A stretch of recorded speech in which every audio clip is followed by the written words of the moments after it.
Okay, so I think we will go ahead and get started here. We're a minute or two after the hour. Wanted to thank everybody for joining us this morning. I know it's a tough time of year, so there'll probably be quite a few more people listening to the recorded session. But I think we have a really interesting topic today. So I will start out with some introductions. I'm Casey Chummer. I'm the Executive Director of the Idaho Wheat Commission. And this is our farm chat, but we are also very happy to be co-sponsoring today with the Oregon Wheat Commission, and this is their wheat talk as well. So as I said, I think we have a really interesting topic. We hear a lot in the news about tariffs that can be trade barriers and a way that reduces our exports. A lot of times those come in the form of sanctions, which is why we hear about them in the news. But there's also a lot of non-tariff trade barriers, and those are things that we can maybe control a little bit on the farm. So we have a great speaker on that today, and I am going to let Amanda say her piece and introduce Dalton. Great. Well, good morning. I am Amanda Hoey. I'm the CEO of the Oregon Wheat Growers League, and I am pleased to welcome our members today as well for the Oregon Wheat Talk as we join the Idaho Wheat Commission for their From the Field meeting. So the monthly Oregon Wheat Talk series is designed to provide our members with access to agency staff that's involved in programs directly affecting our farms and to resource professionals who can provide insights for Oregon's wheat producers. And since this month's talk occurs in the middle of harvest for many of our producers, it will be recorded and available on our website for future viewing. So today, as Casey mentioned, we will hear directly from Dalton Henry with U.S. Wheat Associates to share his expertise regarding the myriad of sanitary and phytosanitary issues that are impacting the markets for Pacific Northwest wheat farmers, and discussion on controls on farm that we can employ for those. So thank you to Idaho for coordinating today's meeting and to Dalton for being willing to join us. And I will turn it over to you, Dalton. All right, folks. Well, thank you for the introduction and the opportunity to be here today. And we'll just kind of make a quick note that we've had two folks already say that this is an interesting topic. So I feel like that's normally when we're talking about non-tariff barriers, that's not the response that I get, because this stuff does it's the easiest pun ever. It gets down in the weeds really quickly. And so today, I'm not going to share a whole bunch of slides because the only thing more dull than talking about SPS issues or non-tariff barriers is looking at a chart of them. So here in just a little bit, I'll put one kind of, we call it a matrix of trade policy issues, or of, it's really a matrix of non-tariff barriers or barriers that we face in many of our markets. And I think a couple of things that you'll see really echo the comments that Casey made already on this one, in that while lots of times when we talk about trade barriers, we immediately think about tariffs, and especially because of the last 5 or 6 years worth of retaliatory tariffs, that's where our minds immediately go, right? And we think about China and the fact that we've been shut out of that market for 2 years. We're now finally back in. But the reality is that even if you peel back those retaliatory tariffs, there are still substantial non-tariff barriers that frankly have had a bigger impact over the last 2 decades on U.S. wheat producers' access to the China market, especially U.S. wheat producers' access to the China market from the Pacific Northwest, that very rarely make headlines. And so that's where we are today.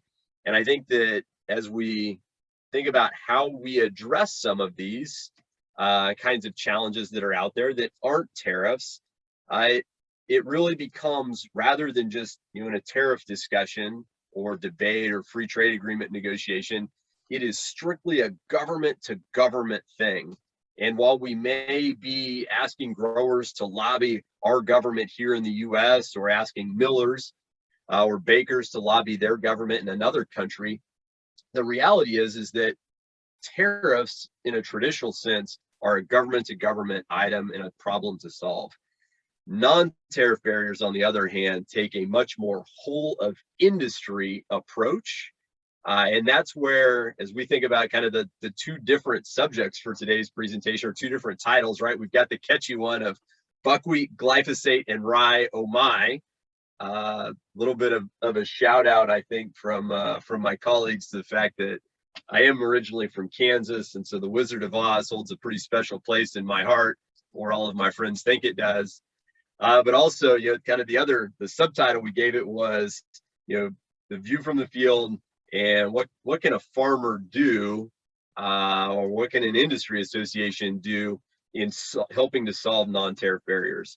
Because the reality is, especially in these, our tools from a U.S. government standpoint are pretty limited. And so there will be times that we do look strictly to, or we look to the U.S. government, especially to USDA and USTR, the U.S. Trade Representative, to be helpful in solving those.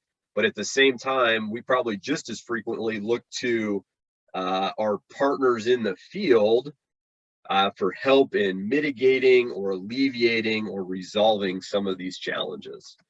And so as we think about that, I think that's where, you know, talking about to a farmer audience today, or primarily to a farmer audience, is that these are items that you can have a real impact on.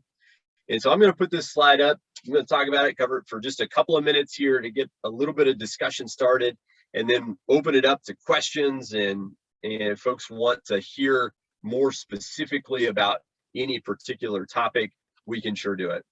And so this right here, essentially, this is both tariff and non-tariff barriers. So the tariffs column is the far left-hand column, or second to left-hand column. Far left-hand column is our top 20 importers of U.S. wheat. And so then everything to the right of that tariffs column is what we would consider a non-tariff barrier. And for the sake of simplicity today, you know, we've decided to kind of leave out the biotechnology, gene editing, sustainability portion of the discussion, because that just grows exponentially at that point. And so tariffs and non-tariffs. And the first thing you'll see clearly, anybody that's pulled up to a stoplight understands the dot system here. Green is it's not a problem at all, or a problem has been resolved. Yellow is that there's at least a little bit of an issue there. Now that could be a potential barrier that we're monitoring closely. It could also be a barrier that's not fully resolved, or it may only impact a single class of wheat. Red is, you know, we have a significant challenge that's either completely prohibiting shipping or is dramatically raising the cost and making us uncompetitive vis-a-vis other wheat suppliers. And I think what you're going to see in this is exactly what we've said already today, and that's the tariffs column, right, is largely green and yellow. On the non-tariff barrier side, it is largely yellow and red. And so when we think about what is actually impacting our ability to get Oregon or Idaho wheat around the world to customers that are demanding it, more often than not, the issue isn't a tariff anymore. And the great thing is, because you can see my slides in speaker view, you all know exactly what I was going to be saying here. So just to kind of make that maybe a little bit less distracting for folks, here we go.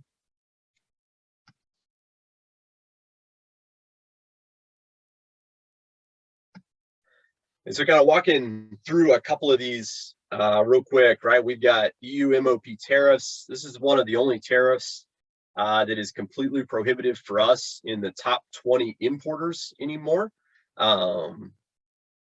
It's, you know, that applies. So that allows essentially hard red spring and durum wheat into the European Union duty free, but places a prohibitive tariff on all other classes.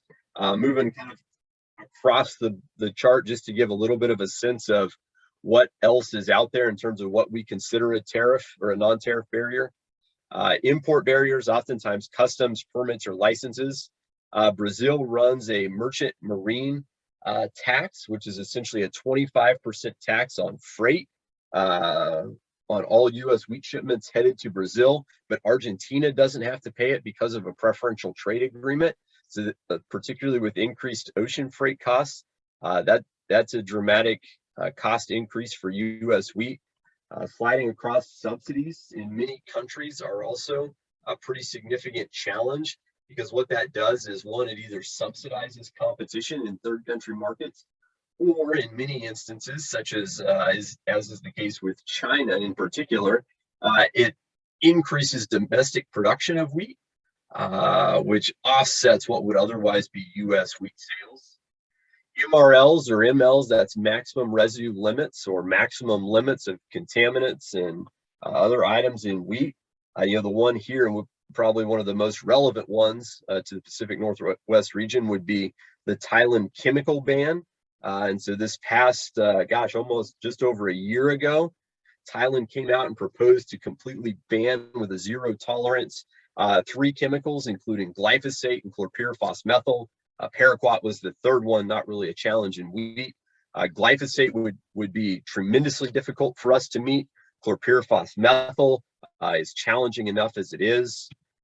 Canadian thistle in Vietnam, a major weed seed issue where we oftentimes look for growers' help in resolving. Also into Chile, we have a goat grass seed issue where mills are actually at times required to burn mill screenings rather than be able to pass those off as into animal feed. In Indonesia, we've had several challenges with all the Talicia species. And so that's probably getting too far down in the weeds here, but essentially think bunt. And any trace or presence there has been cause for concern in receiving shipments. And then finally, we have several countries that present a little bit of a dawn issue.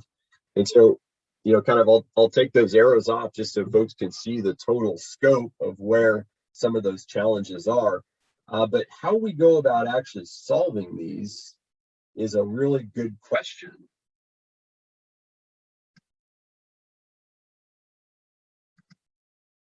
And not one that's maybe particularly easy to solve in many cases. And where we're looking for grower help and feedback is oftentimes on that MRLs, weed seeds, smuts and spores, and mycotoxins columns. And so those are really the ones where, when we think about, yes, we ship wheat in 50, 60 1,000-ton vessels, an individual producer is going to be one very small sublot of that. But at the same time, if a chemical would ever be misused or misapplied, it can create real challenges. So making sure that we're staying within label instructions is particularly key, because that's what we base the science of MRLs off of, right? Is that chemical companies do extensive testing, universities do extensive testing. We say, if applied according to labeled rates, and even at the maximum end of those labeled rates, what would we expect to see for residues, 3 months or 4 months or 5 months down the line? And when we go to argue with other countries about where an MRL may be too restrictive, that's the science that we have to point to. And so that's why those labeled instructions are in many times so important. And that's going to apply when we think about adjacent fields, particularly with the technology for folks to really dig down and say, we want to implement a zero tolerance policy. Their ability to test for that is much greater than our ability to remove it from the system once it's in there already. And so that gets particularly challenging. Moving on, kind of in that weed seeds category, and a couple here that are particularly relevant.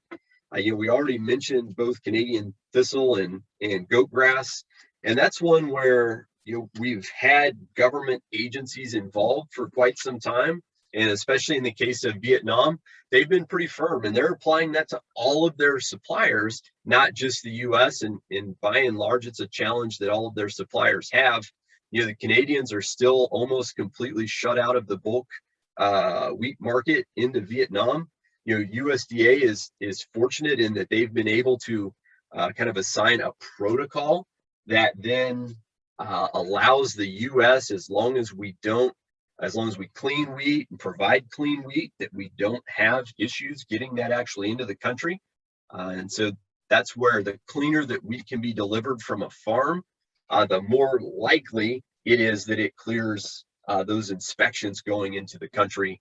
Smut spores, mycotoxins is really all about the whole suite of good management practices and making sure that we're not sending stuff that's going to eventually get graded as smutty or stuff that's going to have troubles on a mycotoxins front. And there are certainly in both of those, there are going to be instances when the weather simply works against us and where we need to be able to get creative in how we meet some of those specs or clean or treat wheat fields. But all items that the entire value chain can help play a role in order to better ensure that those markets stay open. So with that, I'm going to stop screen share just so that I can see the chat and see folks that are on the line today. And if there are, I know that it is the middle of harvest, so probably the bigger audience for this is going to be the recorded version, so you don't get the chance to ask questions. If there are ever any that come up, don't hesitate to shoot them our way at US Wheat Associates. But if there are topics that we could maybe talk a little bit more about, or if there are questions from those that are on today, would love to drill down and focus on those.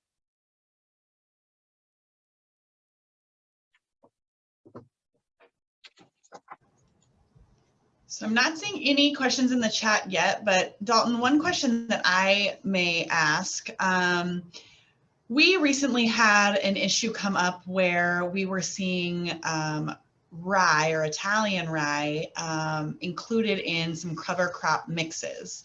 And we know that maybe that hasn't risen to the level yet as an official non-tariff trade barrier, but that we do have some very important customers who are very sensitive to that. So maybe if you have any advice as to what we as a regional industry can do if we see something like that. Yeah, it's a good question. And I think it's probably also, it's the appropriate time to be addressing it and to be talking about it, right? Because once it's risen to the level where a country or a buyer or mill group wants to raise it and we get government agencies involved and we start talking about bigger limits and all these things, right, then it's pretty tough to walk it back from that point.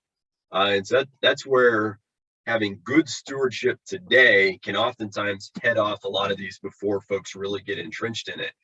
I kind of look at the rye example a little bit in a similar light to buckwheat challenge that we have had on and off over the last decade with a particularly important customer.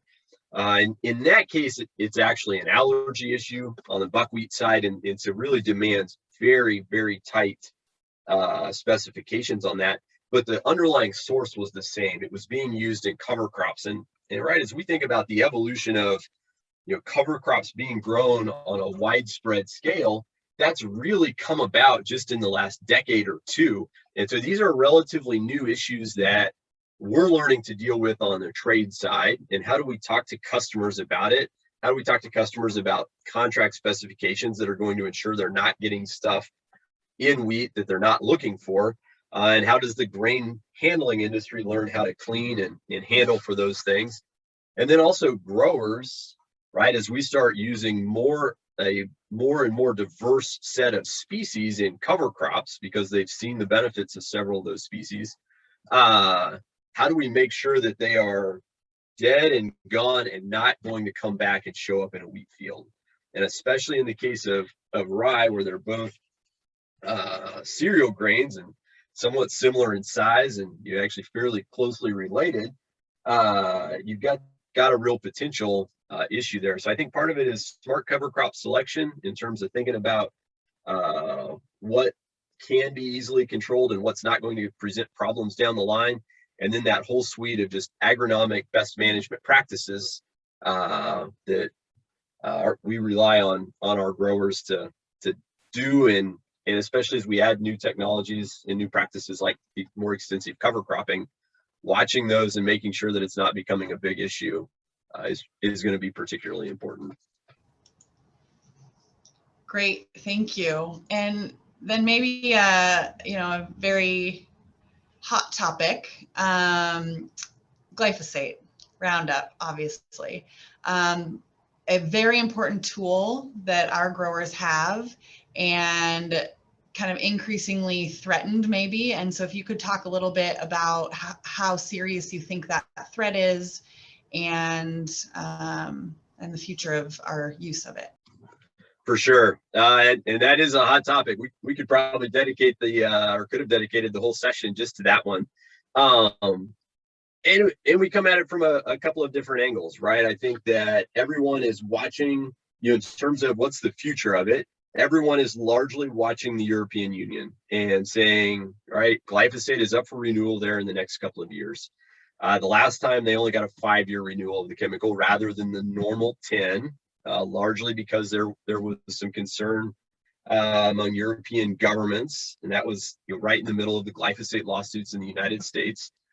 And so I think that from a trade standpoint, a lot of countries are watching the European Union, because what we see, even in a lot of our markets that are outside the EU, particularly in Southeast Asia, is that many of those food companies will follow what the European Union does, because they want to be able to export finished product into many of those countries. And so that becomes really challenging. So if we see the EU ban the chemical outright or ban it domestically, they would still need to consider putting in an import tolerance, which would allow, some relatively minor level of residue to be found on imported grains. According to the WTO rules, they can't just ban it because they don't like it. They're going to have to provide sound science as to why it is, why that action would need to be taken. And I think at this point, they're probably not at that point. So I think there are a lot of questions about what its future is. But in terms of U.S. wheat production, when we look at the percentage of wheat acres that are in some type of a minimum till or no-till scenario, and we always talk about, when we get questions on sustainability, we talk about the importance and the value of minimum tillage, especially in particular regions. And a key part of what allows that system to happen, as we all know, is chemical weed control, and especially the use of Roundup or glyphosate. And to be able to think about how we get to a situation where we can no longer use it at all, and what those other spillover effects are, I think that's particularly concerning for us. And that's why we spend such a significant amount of time when a country does come in with either a ban or a reduced MRL to talk about the chemical companies and the scientists at USDA and USTR talk about the safety of the products and how the EPA and FDA look at these things, and the importance of using standardized MRLs. And then 2, we like to talk to customers about the benefits of allowing farmers to use products that are appropriate, because whether it's glyphosate that enables no-till, or it's a stored grain insecticide that allows us to deliver bug-free and undamaged wheat, those are all products that are part of how we produce the world's highest quality wheat here in the US, and all tools in the toolbox that our growers need. And so I think it's a good question, on that one specifically, and it is one that has gotten a lot more focus. But so far, we really haven't seen that large country or large buyer come in and say, no glyphosate, zero tolerance, and stick with it. We've had several that have come in and said it, and then where they usually get the pushback is domestic farm groups, because they realize that there's not an easy replacement for that product, and many of the products that they may choose to replace it with may not have the long history of use that glyphosate has had. So probably one that we'll be talking more about here in the coming times. Yeah, that's great. And I think we kind of failed to mention and give a little context maybe at the beginning that U.S. Wheat Associates, who Dalton works for, works on the international market development for U.S. wheat growers. And so that's why he is really focused in on the trade barriers with those other countries.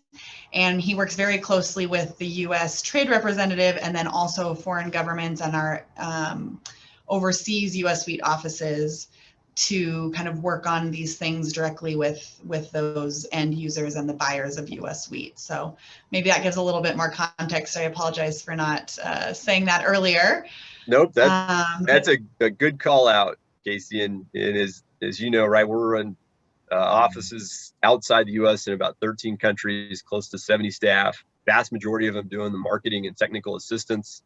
But there are two of us. We're a small department, but we spend all of our time on these specific issues because we have seen the size of impact that they can have on our ability to provide wheat to customers that are looking for it. great. Okay, I see a couple more questions here in the chat. So one is, do you foresee trade getting easier or harder for farmers in the future? I don't know that it's ever been easy, and so that'll be my cheap dodge of trying to make a firm prediction about easier or harder.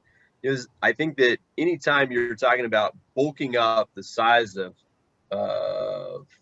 lot of wheat to be able to ship, on a full vessel size to overseas customers, it's never been easy, right? I think the problems are different, and they are maybe a little bit tougher to wrap our heads around just because many of them are newer to us, right? So pre-WTO, and back in the early 90s, right, we didn't have standardized tariffs. You didn't have a single place you could go and look up what a country's posted tariff rate or schedule was. And so I think that was a particularly large challenge then. As we've moved from the world of tariffs and quotas to now many barriers that are simply in the SPS space, it's a different kind of work and it's a different kind of challenge. And it's probably one that the difference will be is that an individual producer can probably have a bigger impact on whether or not we have challenges or not going forward. And that's where the importance of individual producer decisions is so important. I think on the flip side, and why I don't necessarily think it's going to get dramatically harder, is that it's still a hungry world. It's easy for us to forget that at times when our issues of food hunger and insecurity in the U.S. are oftentimes largely largely challenges of distribution or ability to afford foods and healthy foods.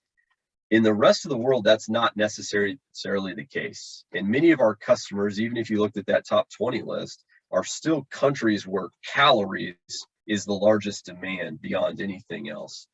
And as we look at projected world population growth between now and 2050, right? We all know the numbers and stats by hand or by heart by now, right? Is that we're going to be at 9 billion people, and the vast majority of that growth is not occurring in places where people grow wheat or where there's widespread growth of wheat. So I think a person has to look at those statistics and be bullish about the future of wheat trade. And now this doesn't mean that there's not going to be some road bumps along the way, but I think increased demand pulls our products, eventually leads countries to helping us resolve these barriers as we move forward and address them. That's great. And definitely our ability to test to smaller levels has gotten better, which causes probably a lot more headaches for us than we'd like to admit. Okay, so I have one other question here in the chat, and it's about the EU's climate plan that they released recently. And how much do you think that the EU climate policy affects the US's ability to export wheat and other agricultural products into that country and probably around the world? I think that is an excellent question, and that's probably one where the crystal ball is a little bit cloudy yet. And so I'll offer a couple of thoughts or things to watch as we go forward. And the first is that I'm not sure that it's going to be all that different from what we've maybe seen in the past. Yeah, we've got a different set of names on it. It's got kind of this big, more of a cross-government approach, but we have always seen the EU being a problem in regulating how commodities are produced in other countries, right? It was one of the very first disputes at the WTO after the WTO was formed was whether or not hormones could be used in beef production, right? And the EU eventually lost that case. 20 20-ish years later, we're still litigating that and still trying to come up with a good compliance plan that does allow access to that technology. And we could give a dozen other examples.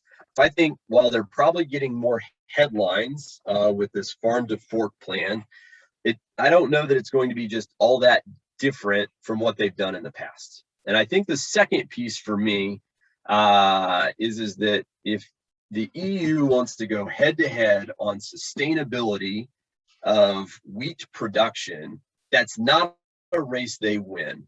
And so that, yes, they will try to frame that debate around specific metrics that they're more interested in, or that they claim to be more interested in. But I think the reality is that at the end of the day, U.S. wheat farmers are going to have an incredible sustainability story to tell. And in terms of land use efficiency and production technology, if those are factored into that, we shouldn't have much to worry about with that. Now, that doesn't mean that we're not going to spend a lot of time on it. And some folks have maybe heard the UN is doing a food systems summit this fall, and it is heavily influenced by the European Union, and it bears a lot of the same language and rhetoric as their farm to fork strategy does. And so we are concerned, and we are following it, and we're engaging in that to make sure that our message about how technology should be factored into those kinds of things is heard. And it's something we'll continue to watch. But as a whole, from a wheat standpoint, I think that, yes, there will be challenges. I don't know that I see that as being the biggest challenge out there that we're going to face in wheat trade in the next 10 or 15 years. Okay, so I will give everyone one last chance to put their questions in the chat box here. And I have maybe one more. Amanda, did you have one? Sure, just really quickly, Dalton, you talked about some of the handling practices and the agronomic practices that can be used in these controls, and you'll be that seed treatment to our actual production practices and weed management. There's also an element there on testing, and anything you can tell us around, testing at origination sources that can be helpful in this conversation too. Testing's a big topic, right? And mostly because testing at origination points is challenging because there's so much blending and mingling that goes on before it gets to an export facility. And so I think as we think about testing protocols, and two, you've got to recognize that cost is always a major challenge in that one, right? And so Korea is a good example of a country that tests every lot, right? They're testing for more than 500 chemicals now. Now